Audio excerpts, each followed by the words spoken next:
Buenas tardes, querido profe y compañeros. Este es mi video para este tema del foro reseña sobre la historia de la iglesia en mi nación, que es Colombia en este caso. Así que comencemos. Colombia, o Primicia con su nombre profético, ha recibido influencia de varios y distintos núcleos protestantes aproximadamente desde el siglo XVII. Además de esto, pues también ha recibido la influencia de distintas sociedades bíblicas con su incontable número de misioneros, profesores, médicos y enfermeras que han sido enviados a nuestro país, que incluso han puesto su vida en riesgo y la de sus familias. Algo también muy importante en el Evangelio de mi nación es que, según me contaba el pastor de la congregación a la que asisto, el Evangelio llegó a Colombia por medio de bautistas y adventistas, principalmente por San Andrés Islas. Y aunque hoy en día existen distintas o diversas credos o religiones, se puede decir que este es el único lugar de Colombia en el que la cristiandad o el cristianismo evangélico se encuentra en una gran mayoría y tiene una fidelidad a la misma creencia que está muy marcada. Además de esto que les he contado, pues también lo podemos evidenciar en el libro La historia del cristianismo evangélico en Colombia, del escritor Francisco Ordóñez. Por otro lado, Phyllis Beckman Livingston fue un pastor que en el año de 1844 comenzó a gestar la construcción del mayor templo bautista que existe en la isla de San Andrés, la First Baptist Church, o Primera Iglesia Bautista.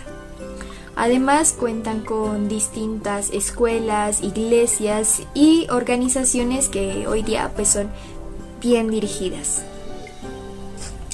Ahora, en los días de la independencia, entre 1930 y 1946, ocurre el segundo contacto con el cristianismo, pero no de que hubieran venido misioneros o pastores a nuestra nación, sino que eran todo lo contrario, eran soldados de Inglaterra a pedido de los revolucionarios patriotas que estaban en mi nación y que estaban en aras de defender la libertad.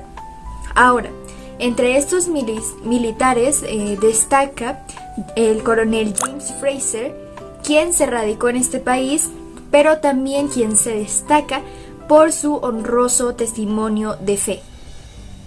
Cabe decir que la Iglesia Católica comenzó a perseguir a todo aquel que no se ajustaba a sus imposiciones doctrinales o que no las aceptaba, y todos estos hechos tristes y dolorosos fueron registrados en el periódico El Evangelista Colombiano, que comenzó a funcionar en 1891 en la ciudad de Medellín. Posteriormente, los agentes de las sociedades bíblicas como Lucas Matthew comenzaron a recorrer ciudades colombianas en busca de poder dar a conocer un evangelio puro o la palabra de Dios por medio de una gran cantidad de libros que estaban bien empastados. Ahora, en 1856 llega a Bogotá Henry Pratt, quien establece un centro de predicación que principalmente estaba en inglés, pero después ya va a estar en español. Y además de esto, podemos decir que esto no ha sido fácil ni lo fue en su momento, debido a que ha sido un siglo de lucha inalcanzable, porque ha estado en medio de toda la persecución que había en el momento, de la intolerancia, de las burlas, de cómo rompían los vidrios y los techos de los templos, donde la única arma de defensa, digámoslo así, ha sido la fe y la verdad de un Cristo vivo, que con el pasar ya del tiempo, pues se ha logrado establecer una fe que se ha ido organizando en un mundo donde la ley del más fuerte ha sido un plus predominante.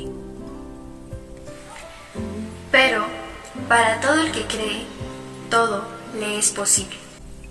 Es así que se ha visto el mover de Dios de forma impresionante por la fundación de iglesias, escuelas, centros de especialización para la preparación bíblica, la impresión y la circulación de esta, que además de eso está en distintos idiomas, aún en los idiomas de los nativos indígenas de Colombia.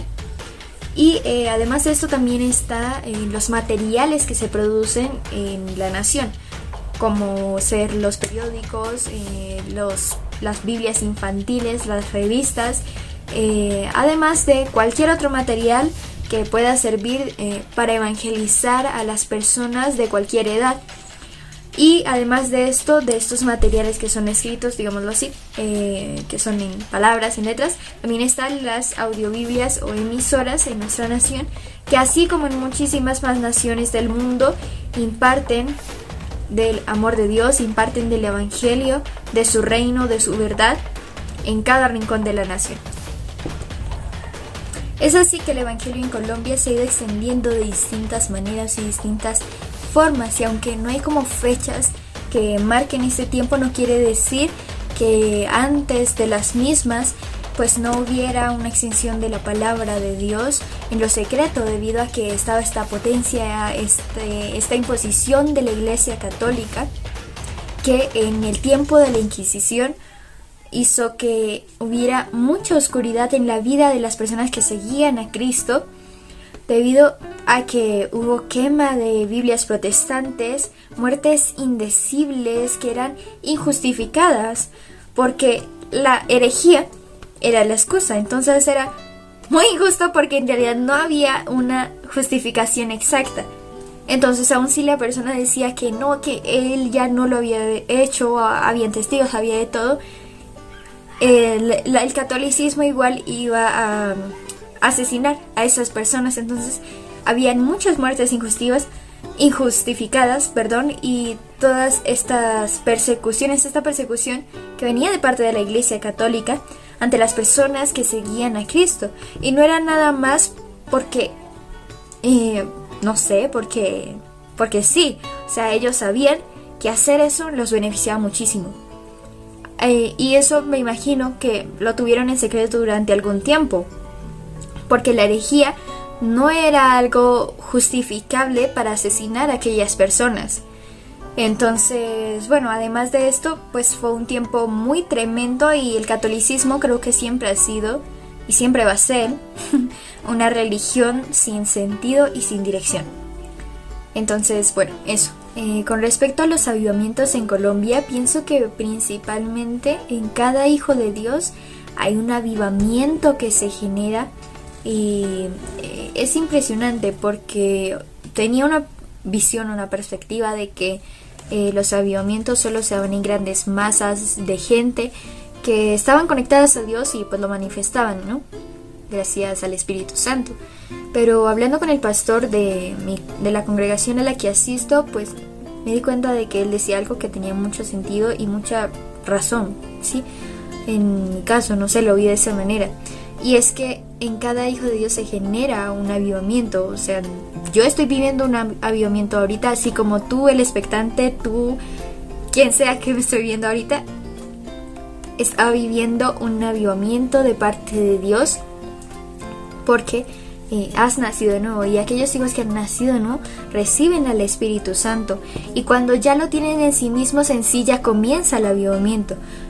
Yo creo que no podemos limitarnos a decir que solo el avivamiento se da en grandes masas, como lo dije anteriormente, sino que desde cada persona se genera un avivamiento. Digo en cada persona que tiene al Espíritu Santo, porque el Espíritu Santo es el que va a generar estos avivamientos. O sea, no podemos dar de algo que no tenemos. Entonces, yo lo comparaba en la anterior clase con un instrumento. Entonces, está la persona intérprete y el instrumento, ¿no? Entonces, esta persona intérprete, obviamente antes de comenzar a tocar el instrumento lo tiene que afinar, ¿no? Porque a veces está desafinado, mejor dicho, revisarlo, y si está afinado, ahí sí puede comenzar a tocar, a ensayar, interpretar. Entonces, cuando el instrumento se desafina, el sonido no comienza a salir de la misma manera, y tampoco la calidad es la misma. Entonces, yo lo comparaba con una persona que se desconecta de Dios, porque cuando ya no estamos conectados a la fuente, lo que sale de nosotros es diferente. Y sale, o sea, Dios es toda la luz, todo lo que es bueno, todo lo que es santo, todo lo que es puro, ¿sí? Y lo contrario a Él, pues todos ya lo sabemos, ¿sí? Entonces, cuando no sale de la luz de Cristo, sale todo lo contrario. Y es por eso que yo creo que el pastor o la persona a la que escuché tenía mucha razón, porque aún los líderes de avivamientos, yo creo que iban a su lugar de intimidad con el Padre y ahí se comunicaban con Él y básicamente recibían del Señor, y en ese momento estaban experimentando un avivamiento. Entonces eso no quiere decir que las grandes masas que se conectan a Dios y lo expresan en grandes cosas no sea un avivamiento. Obviamente que sí lo es, pero lo que quiero hacer entender es que los avivamientos en mi nación se pueden dar desde cada hijo de Dios que está conectado a la fuente verdadera, que tiene del Espíritu Santo y lo manifiesta cada día, porque aún cada pequeño detalle que vive en cada uno de nosotros, cada situación pequeña, puede ser un avivamiento. No sé si te ha pasado, pero que estás viviendo un momento muy triste, muy doloroso, y de repente llega una persona, esa persona que justo le da el clavo básicamente, que te da esa palabra que necesitabas, aun si era un abrazo, si era esa palabra reconfortante. Entonces eso es un avivamiento. La palabra dice que desde que dos personas o más estén reunidas en su nombre, Él está presente. Y que Él está presente da base para todo, porque dice que todo es posible en Él, ¿no? Entonces, sí, el avivamiento yo creo que se puede dar desde cada persona. Y tal vez digan, no, pero es que tienen que ser dos personas. Pero es que el Espíritu Santo mismo es una persona. Tal vez vive en un nivel mayor, en un nivel espiritual, al que todavía no llegamos, pero nosotros venimos de ese nivel espiritual. Estamos aquí en la tierra con un propósito y para cumplir el plan que Dios ha designado para cada uno de nosotros. Pero nosotros venimos del Padre, y en el Padre hay este avivamiento. Y en digamos, los avivamientos grandes, sí hay muchas sanidades milagrosas, todas estas cosas impresionantes que ocurren en los avivamientos. Pero es que desde una persona eso también se puede vivir, como lo decía ahorita, con esas palabras que justo causan ese confort de Dios, esa sabiduría, no sé, esa palabra que necesitaba reafirmarse en aquella persona. Aún estar hablando con un grupo de personas en una pequeña habitación puede ser un gran avivamiento.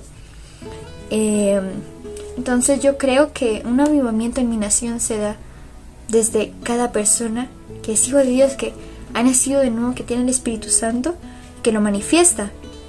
Y bueno, ahora sí, para comentar, tal vez en mi nación no se hayan dado esos grandes avivamientos, pero sí hay uno que se dio, y es el de Julio César Ruibal en 1995 en la ciudad de Cali, Colombia. Y en ese tiempo, algo que estaba mucho en aumento era el narcotráfico. Básicamente que eso marcaba a Colombia en el momento de manera mucho más fuerte de la que está hoy, ¿sí? O sea, aún nos falta mejorar. Yo entiendo que sí, yo reconozco que aún nos falta mejorar. Pero en ese tiempo era algo muchísimo peor, porque en los testimonios que veía decían las personas que no era lo mismo caminar por las calles. Las personas caminaban y hablaban con mucho temor en ese momento. Entonces la violencia, el narcotráfico, el dolor que había en las personas era algo exponencial, que crecía muchísimo, estaba creciendo en aumento. Y algo también que se daba no solo era esto en el aspecto físico, digámoslo así, sino también en el aspecto espiritual. Había mucha hechicería, brujería. Aún las personas que estaban en esos lugares de narcotráfico iban a consultar a mediums y muchísimas cosas más que les daba poder, ¿no? O sea, les daba este poder de parte de las tinieblas, digámoslo así, poder porque como lo decía anteriormente, no estaban conectados a la fuente verdadera, estaban emitiendo otras cosas que también los estaba llenando a ellos mismos. Entonces les daba de este poder de las tinieblas para actuar por medio de ellos, y también el poder que estaba recibiendo en la sociedad, debido a que ya estaban causando un miedo en la sociedad, estaban controlando la política, estaban controlando la religión y estaban ganando dinero, muchísimo además. Entonces, claro, el mal estaba muy en aumento en ese momento. Y es entonces que el Señor llama a Julio César Ruibal a Cali, Colombia, pero le dice o le da una advertencia, digámoslo así, que es que él va a ir a predicar sobre él, claramente, va a ir a que el avivamiento se dé allá, pero lo van a asesinar. Entonces es sorprendente porque aunque Julio sabía sobre lo que iba a pasar, yo creo que a él le dio mucha más felicidad que miedo por lo que iba a pasar, que intimidación, sí, por eso que Jesús le contó. Entonces es impresionante. Y la otra parte de este mensaje consistía en que esa muerte iba a dar el renacer de la nación de Cali. Y yo creo que ese renacer persiste hasta el día de hoy, muy fuertemente. Yo creo que hay muchísimas cosas por mejorar, y aun si la esencia de Cristo que comenzó a darse en ese año, en ese avivamiento, recayera, yo creo que el Señor ama tanto a Cali que volvería a hacer un avivamiento por ella, porque lo hizo en ese momento, y yo creo que lo puede volver a hacer por medio de cada uno de nosotros.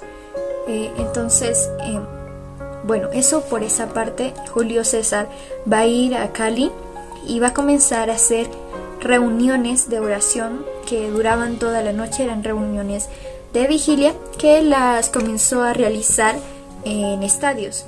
Las hizo en 2 estadios, la verdad. Las primeras fueron en un estadio normal, digámoslo así, y las otras ya fueron de ahí para allá, que las demás comenzaron a hacer en un estadio que era mucho más grande. Y este estadio tenía una capacidad muchísimo más grande para muchísimas personas. Y veía en un testimonio de un video que aún se llenó el estadio y quedaron personas por fuera que estuvieron esperando algunas horas en la noche porque anhelaban entrar. Yo creo que anhelaban conocer lo que se estaba dando en el lugar, querían también recibir de lo que se estaba dando en el lugar, porque sabían, sí, sabían que ahí estaba la verdad, ahí estaba la luz que tanto necesitaban. Entonces, bueno, comienzan con todas estas reuniones, y en una de ellas va a llegar el alcalde de Cali, que va a proclamar Jesús es Señor sobre Cali, según el libro Ungido para la cosecha.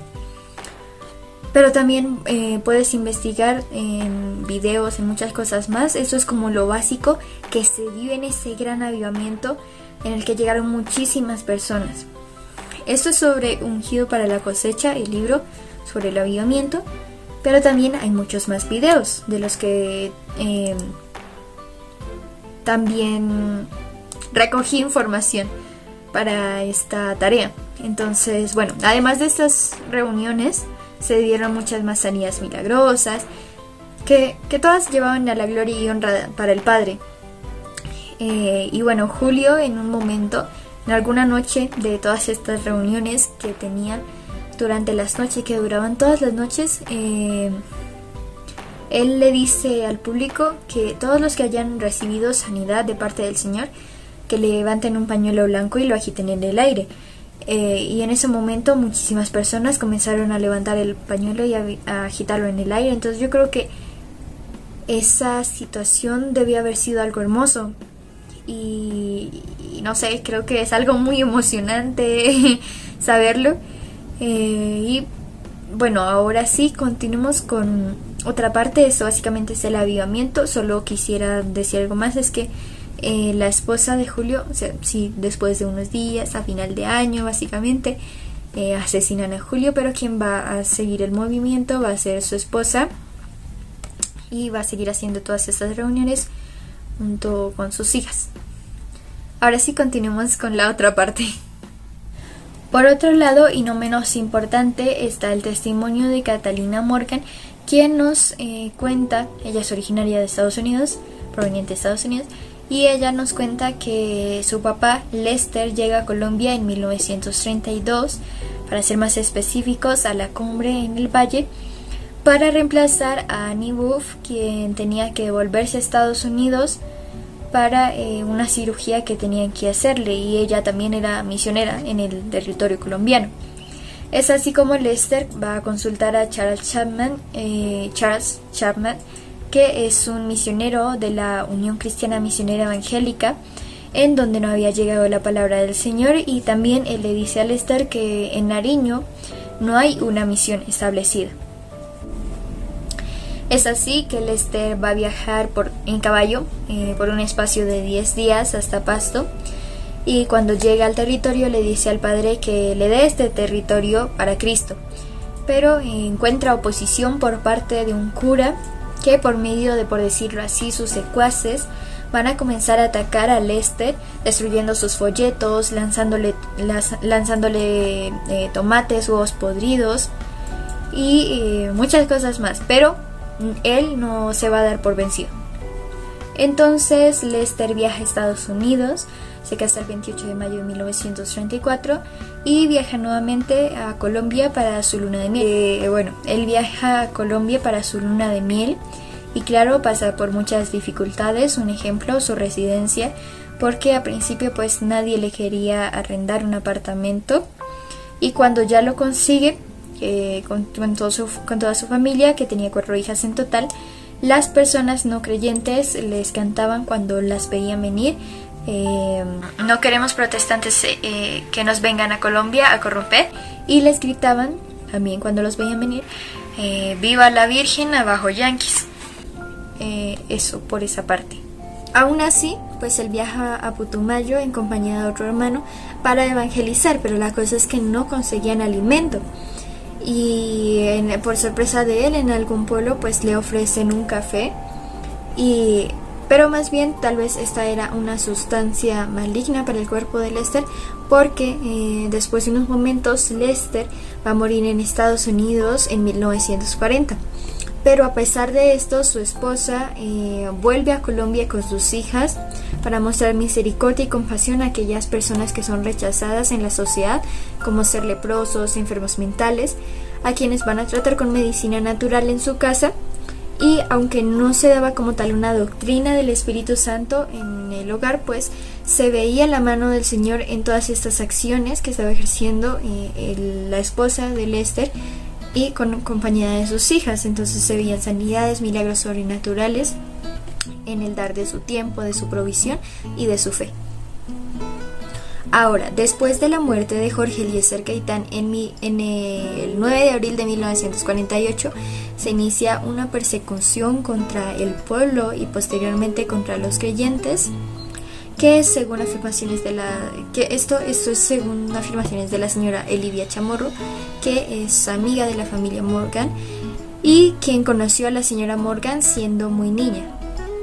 Ahora, según testimonio de la señora Lucila Álvarez, ella cuenta que un hijo de un evangélico no podía estudiar en una escuela normal. ¿Por qué? Porque iba a ser perseguido, apedreado, rechazado, y si se decidía a crear una escuela para que las personas evangélicas pudieran estudiar, normalmente esos lugares terminaban siendo quemados, todo con el fin claramente de detener la obra del Señor y a desanimar al pueblo amado del Padre. Por otro lado, el señor Claudio Matabanchoy cuenta en su testimonio, que relata a la familia Narváez, que son creadores de la serie Los del Camino, en su video Catalina Morgan, una fuerza femenina inesperada, donde tomé parte de mi informe para esta tarea y para el Evangelio en Colombia. Nos relata de cómo intentó conformar una capilla en San Fernando, y de aquí un cura viene y le dice que tiene que desocupar el lugar para limpiar la vereda, o que si no le va a echar candela y punto.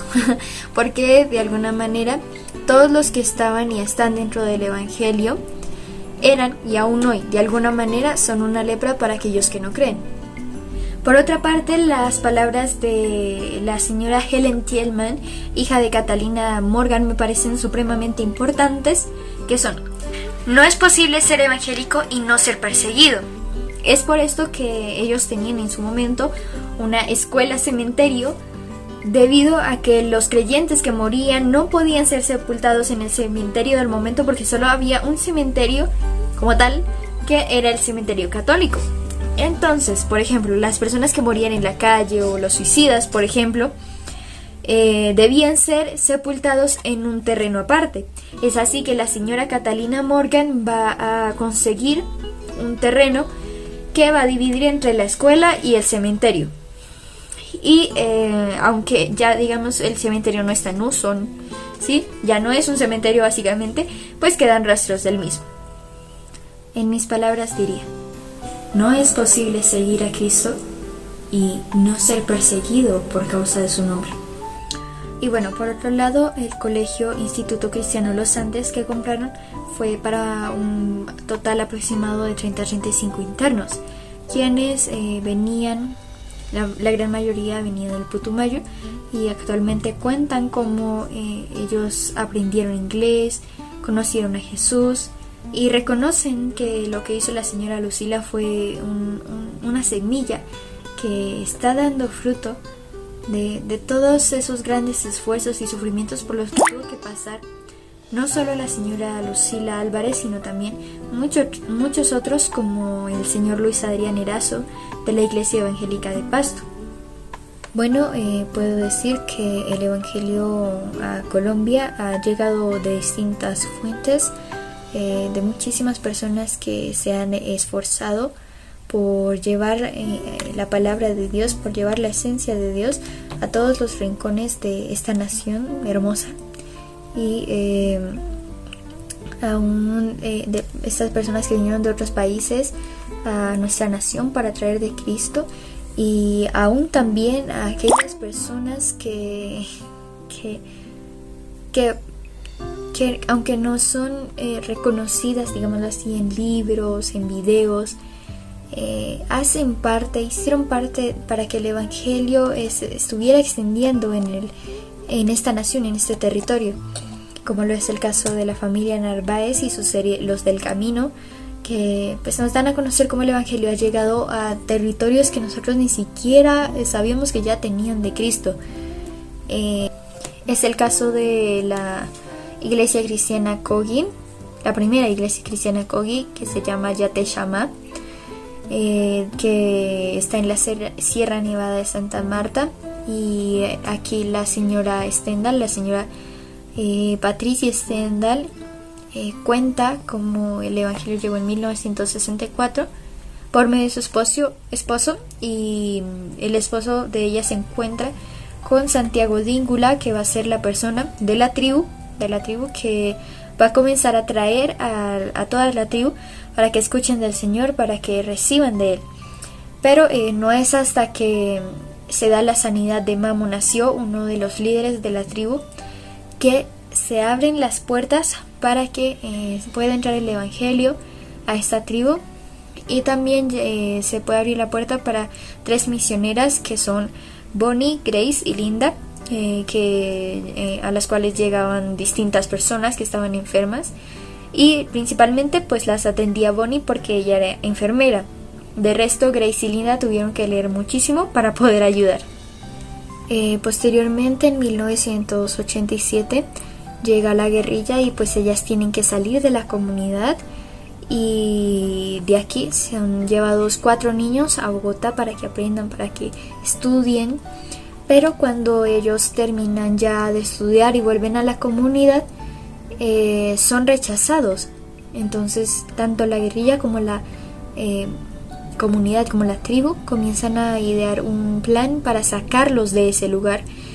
Por su parte, la guerrilla comienza a quemar las casas de las personas que tengan Biblias o que tengan cassettes, causando así que la tribu tenga que dividirse, o que se divida básicamente en 2. Una parte va a apoyar lo que es el cristianismo y la otra va a estar en contra de este. de aquí que parte de la tribu va a tener que desplazarse, son desplazados básicamente, llegan hasta el parque Tayrona y de aquí pues son sacados del parque y van de lugar en lugar, básicamente llegan a un lugar, los sacan, llegan a otro, los sacan y van de lugar en lugar. Y esto pasa hasta que Linda consigue una granja para que ellos se establezcan, no solo ella, sino con la ayuda de las iglesias de Estados Unidos, y allí se establecen todos ellos. Pero lo que pasa aquí es que la tribu se había dividido en dos, ¿verdad? Entonces las personas que siguieron con el cristianismo se quedaron en esta granja, mientras que las otras personas de la tribu se volvieron al territorio original donde estaba la tribu. Entonces ahí quedó esa parte dividida. Una parte de la tribu estaba recibiendo muchísimo del Señor y falta que la otra parte reciba del Señor. Entonces, bueno, además de esto, para el año 2014 comenzaron ya a tener Biblias en el idioma Kogi, esto con la ayuda de Ana Gil junto con Juan Carlos. Ana Gil es alguien muy importante en la historia porque ella es una niña que es como muy, digámoslo, confiada con respecto a estas tres misioneras, Linda, Grace y Bonnie. Entonces ella va a ser parte importante de esto porque desde el inicio ella como que estuvo enseñándole a Linda el idioma Kogi, mientras Linda también le enseñaba a ella pues el idioma que ella hablaba, el inglés, y pues también el español porque pues iba a ser llevada a Bogotá para aprender, para estudiar. Entonces por esa parte estaban aprendiendo las dos. Entonces ella va a ayudar en la traducción de la Biblia en el Nuevo Testamento, y Juan Carlos, que es otro de los niños que fue llevado a Bogotá, después de sus estudios, al terminar, también va a comenzar a ayudar en la traducción de la Biblia al idioma Kogi con respecto al Antiguo Testamento. Y así también los audios bíblicos se han mantenido hasta el día de hoy. Entonces vemos como hay una parte de la tribu Kogi que ha recibido muchísimo del Señor, mientras que hay una que le falta por recibir. Y algo impresionante que veía en el testimonio que me llamó muchísimo la atención es como estas personas, esta tribu Kogi tenía del Señor. O sea, ellos cuentan que ellos tenían una Biblia y que esa Biblia era esencial, era un libro esencial. O sea, ellos no sabían como tal que se llamaba Biblia, pero sabían que ahí estaba el conocimiento que necesitaban para que ellos volvieran a recibir ese conocimiento y les abrieran los ojos. Ellos lo decían de esa manera y me parecía tan bonito y tan sorprendente, porque el Señor se había comunicado con ellos y estaba impartiendo de ellos aun cuando no habían misioneros. Y cuando llegan, pues claro, la tribu comienza a abrirse, claro, despacio, como cualquier cosa, con precaución. Con eso terminaría aquí el video del día de hoy, del foro reseña de este trabajo, este proyecto. La verdad recibí ayuda de mi mamá, entonces fue muy bonito.